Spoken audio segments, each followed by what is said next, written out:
నమస్తే. ప్రస్తుతం మనతో పాటు ప్రముఖ విశ్లేషకులు ఇమ్మంది రామారావు ఉన్నారు. ఆయనతో మాట్లాడదాం. నమస్తే సార్. నమస్తే. సార్, సెలబ్రిటీలు అందరూ డబ్బులు తీసుకొనే ఫంక్షన్స్ కి వెళ్తారు అని చెప్పేసి, అంటే ఉన్నత ఫ్యామిలీస్ కి వెళ్తారు. రీసెంట్ గా అంబానీ కూడా చూసాము. అందులో ముఖ్యంగా ఇప్పుడు సన్నీ లియోన్ గురించి మాట్లాడారు. ఆమె ఏదైనా ప్రోగ్రామ్ కి వెళ్తే 25 లక్షలు తీసుకుంటుంది అని చెప్పేసి అన్నారు. దీని గురించి మీరు ఏమంటారు సార్? టికెట్ అంతా కమర్షియల్ అయిపోయింది. పూర్వం సెలబ్రిటీస్ని గౌరవంగా పిలిచేవారు, సెలబ్రిటీస్ వెళ్ళేవారు, వాళ్ళని కొంచెం స్పెషల్గా చూసేవాళ్ళు, ఆకర్షణీయంగా ఏదో పసుపు కుంకుమ పట్టు చీర ఇచ్చి పంపించేవారు. అలాంటిది అలా కాకుండా మేము వస్తున్నాం, మీ ఇంట్లో ఎంతసేపు కొడుతున్నాం, అది కాల్ షీట్కి ఎంత అవుతుందో అంత అమౌంట్ డిమాండ్ చేస్తున్నారు వీళ్ళు. ఇప్పుడు కొంతమంది అలాగా వీళ్ళ ఇష్ట ప్రకారంగా ఇచ్చి తెచ్చుకుంటున్నారు. మరి అంబానీ ఇలాంటి వ్యక్తులు ఏం చేస్తున్నారంటే, వాళ్ళే వీళ్ళకి మీరు అడిగేది ఏమిట్రా అని చెప్పేసి వాళ్ళే వీళ్ళకి ఎప్పుడు ఊహించినంత అమౌంట్ ఇస్తున్నారు. అది మొన్న పేరులో అంతా స్పష్టమైంది. దాంట్లో రామ్ చరణ్, తర్వాత పవన్ కళ్యాణ్, ఇంకెవరమ్మా తిరస్కరించిన వాళ్ళు. అంటే వాళ్ళు ఇచ్చిన అమౌంట్ని తిరస్కరించి మీరు మాకెందుకు పెడతారు, ఆకలితో ఉన్న వాళ్ళు ఎంతోమంది ఉన్నారు కదా, వాళ్ళకి సహాయపడితే బాగుంటుంది అని చెప్పాడు. అది అలాగే పవన్ కళ్యాణ్ కూడా అదే డొనేషన్స్ మాకు ఇవ్వండి, పేదవాళ్లకు 10 మంది బతుకుతారు, 10 తరాలు బతుకుతారు అని చెప్పేసి ఇక్కడ ఆయన చెప్పడం జరిగిందన్నమాట. దాంతో వీరికి అంబానీకి కూడా జ్ఞానోదయం అయింది.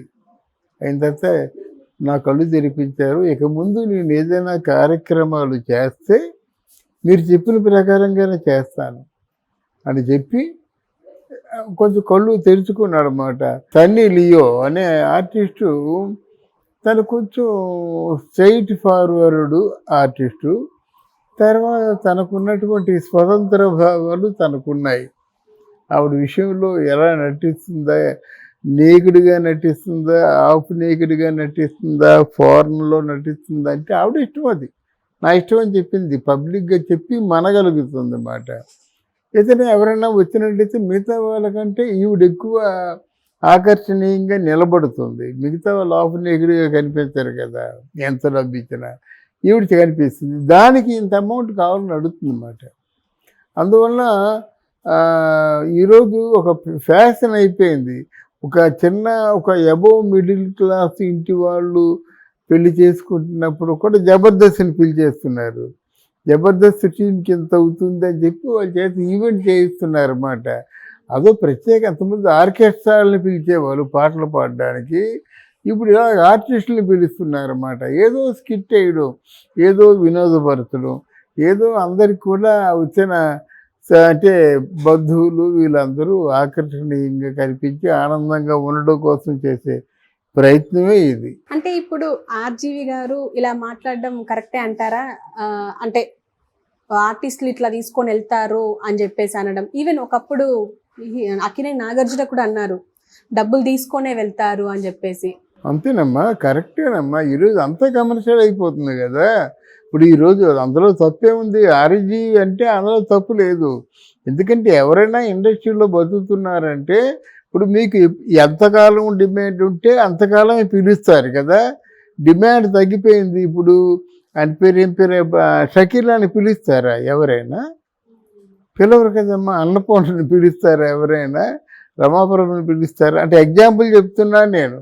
శ్రీలక్ష్మిని పిలుస్తారా? ఇలాగా అది ఎంత ఆకర్షణీయంగా రష్మిక మందన నెంబర్ 1 రా, నయనతార నెంబర్ 1 రా ఇలా అంటారన్నమాట. సాయి పల్లవి నెంబర్ 1 రా అంటారు. అంతేగాని ఆ గ్లో ఉన్నంతకాలమే వాళ్ళ జీవితం ఉంటుంది. ఆ గ్లో పోతే జీవితం ఏముంటుంది? అంటే ఇలా డబ్బులు తీసుకొని వెళ్ళడం వాళ్ళ, అంటే ఆల్రెడీ వాళ్ళ ఆర్టిస్టులు, ఎస్టాబ్లిష్డ్ ఆర్టిస్టులు, డబ్బులు ఆల్రెడీ వచ్చి ఉంటాయి. ఇలా ఫంక్షన్స్కి వెళ్ళడం ఎందుకు అని కొంతమంది మాట్లాడుతున్నారు సార్. అదే పుట్టిదేనండి, వాళ్ళకి డిమాండ్ వచ్చి వాళ్ళకి పిలుపు వస్తే వాళ్ళు వెళ్ళడం మానేస్తారా? మనం నిర్మోహమాటంగా చెప్పుకోబట్టి 10 మంది వీడియోలు చూస్తారు. వాళ్ళకి పిలుపు వస్తే వెళ్ళడం మానేస్తారండి. అబ్బాయి నీకు నైట్కి 5 ఒక పెళ్లి రోజు జరిగే పెళ్లి పూర్తి అయినంత వరకు మీరు ఎంటర్టైన్ చేయాలంటే ఒక 5 లక్షలు ఇస్తామంటే ఎవరు వెళ్ళడం మానేస్తారు? అలాగే పెద్దవాళ్ళు ఒక 5 కోట్లు ఇస్తామంటే ఎవరు వెళ్ళడం మానేస్తారు? సూటిగా అడుగుతున్నాం, సమాధానం చెప్పండి. ఇండస్ట్రీలో డిమాండ్ ఉన్నంత వరకే వాళ్ళు ఆ డిమాండ్ని ఉపయోగించుకుంటారు అన్నమాట. ఆర్జీవి చెప్పినా నేను చెప్పినా ఎవరు చెప్పినా వాళ్ళు డిమాండ్.